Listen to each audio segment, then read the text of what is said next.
Generate cash. Business is money. Now, the way I get that money is I farm it from you. I don't know how I'm going to do it yet, but that doesn't matter. There's a million different business plans and a million different ways that I can come down into society and I can get your cash. So let's get past all that. Why don't you just give me your money straight away and we'll move past all the hoopla and the advertising and everything else. Because realistically, the market is what rules the world. Everybody knows it. Everybody works for the businessman.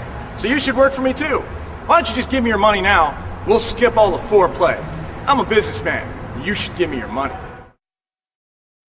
In today's breakneck world, time is a funny thing.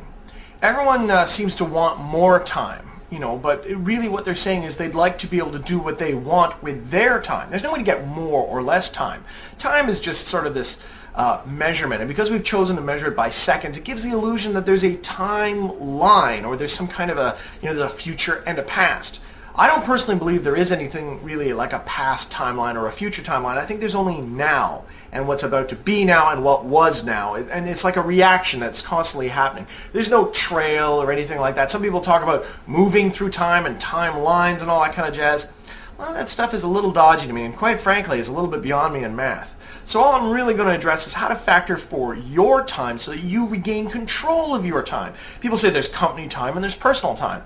That's bullshit. It's all your time. You're just choosing to spend it at the company, and then the company says, oh, well, that's our time now. No, it's not. What happens when works is that you're under a contract where I provide this service to you, and you give me money for it. Whether that service is sweeping the floor or giving a blowjob, the result is that I will be paid money compared to what it is I do and the inherent value as such.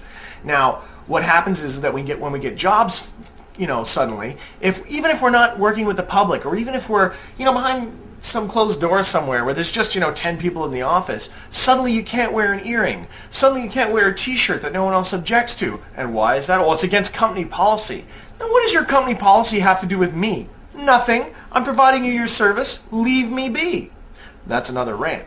Back to your time and understanding how to utilize your time. Work is productive because they have mastered the art of time. They know how to cut your bathroom breaks down to 5 minutes. Make sure you only get 15 minutes off if you're lucky, and you'll get like a little lunch break that's half an hour. This is all based very carefully around utilizing your time. And by the end of the day, they've beaten you so hard with your time constraints that you're generally exhausted. Only got enough energy to stumble home, flop down on the couch, and maybe get programmed for a little while with mass consumerism through the idiot box.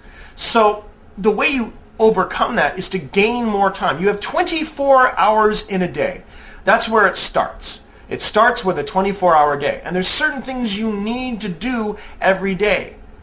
Now, the way you achieve the things you want to do, everyone wants to work out. Everyone knows they should eat right. But how do they do that? Things turn from dreams into plans when you have a course of action laid out before you. The trick is making that course of action and making one that works. Quite often, we'll get any series of items and devices that will allow us to factor for our time, but we either do it too much or too little, or we lose interest because it's too much hassle, me tracking everything I do in a day. So I've got my own sort of time management system that lets me accomplish the things that I try to do, and I'll try to relate that to you now. First of all, whenever you're doing any kind of planning, you got to understand there's 3 things that you will do. And no matter what they are, they fall into one of these 3 categories. It either falls into the mind category, the body category, or the spirit category. These categories are taken from yoga: mind, body, spirit. It's all part of the triangle of being human. You've got your mind, your body, and your spirit. If one of these is out of whack, the whole triangle's out of whack, and people get a little screwy. I'll go over each one. Your mind, naturally, is mental feed, the information you put into your brain, rationalization, intellectual thinking. And some people go, well, how do you feed your mind? Well, you read, for starters. If you can't read because you don't have the time to read, you're lying to yourself. You need to factor some time for reading. But we'll get into that. If you can't get into the reading, there's lots of very, very educational media out there that you could be programming your mind with. If you want to go with the fictional stuff, take some stuff with a more philosophical bend to it. Some Japanese anime goes that way. If you want to take stuff that has a little bit more historical bend, lots of DVDs are commercially available now. You can purchase anywhere. You could actually give yourself a complete history of a particular country if you wanted to, all through DVD DVDs. It's light through technology. It's a brilliant, brilliant way to educate yourself, and I highly advise it. So you want to make sure that you have certain things you do during the day that balance each of these things off. If all you ever do is live in your mind, however, by watching all these shows, your body gets out of whack. You become out of shape, you feel horrible, you get sick. These all cause problems. And of course, the spiritual angle. The spiritual angle is something that not a lot of people give credence to. The mind and body are great, but how many people do you know are like, yeah, I got a good paying job, and well, you know, I mean, I make good money, and I'm eating well, I'm eating right, but something's missing in my life. That's what a lot of religious groups prey on. Oh, I can see there's a void in your life, and we'll fill that void. And that void is different for everyone. Some people, like they say that our brains are hardwired to believe in some greater cosmic good. And I think that's a good thing. Why not? It gives us a sense of morals and ethics. So your spiritual path, generally, I would consider something like meditation. Meditation could be anything. It could be prayer. It could be chanting. It could just be sitting quietly and considering what it is to be human and to be alive. Maybe for the first few times you do it, you don't get anything out of it. You know, all you have to do is sit and breathe and empty your head. That's one form of meditation. Prayer is another form of meditation. Chanting is another form of meditation. Do some investigation. I can't give you a magic pill to give you your spiritual significance, but I mean, I can definitely point you in the right direction. So moving down past this, everything fits into one of these three categories. So as you plan out your day, try to keep these balanced as well. Now, in a 24-hour period, there's certain things you need to do. It's a necessity. For example, you need to sleep. If you're not sleeping, then you've got problems. So you factor sleeping. How long are we going to spend sleeping? I'm going to go with 7 hours. If you go high on one thing, go high on your sleep. Because if you wake up early and you get to work fast, like say you want to get up at 7 in the morning, you wake up at 6 in the morning, suddenly you gain an hour in your day. And everything seems less rushed. You must also eat. Most people should spend about, I'd say, depending on how many meals you eat a day, which should be between 5 and 6 small meals. You could take it about 20 minutes apiece. 6 times 20 is about 2 hours worth of eating. So we're going to go 2 hours. Sleep 7, 2. So 7 and 2 is 9. Exercise, we're going to exercise for 1 hour. That makes 10. Reading, we'll get back to that. Bathing, everybody should bathe every day. If you're not bathing every day, that's disgusting. Okay, so we're going to call it 30 minutes for bathing. Okay, if you have pets, they need to be exercised. For me, I have to exercise pets. So that means that, in nomine il sanctus rangerus, I'll say I exercise my dog for about 2 hours a day. Work for others.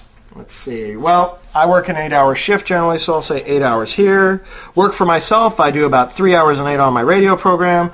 And you have to have contact. And contact is contact with the people you care about.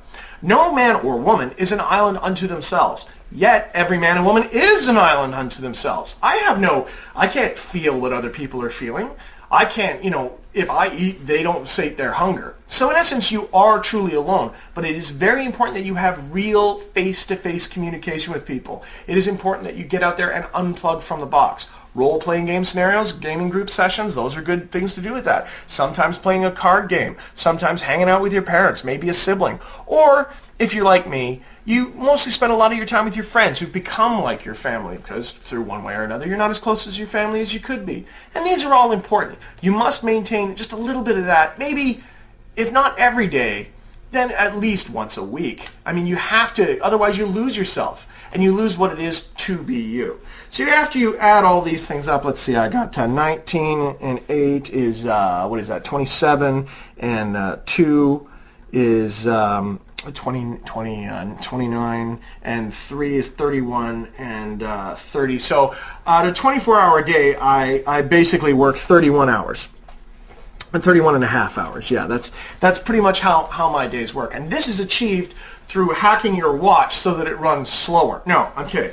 What you have to do next is you have to factor for what you're doing wrong. How is it? Obviously you're rushed because you think that you have to spend 31 hours worth of your time in a 24-hour span. This is where rather than planning one day, you look at a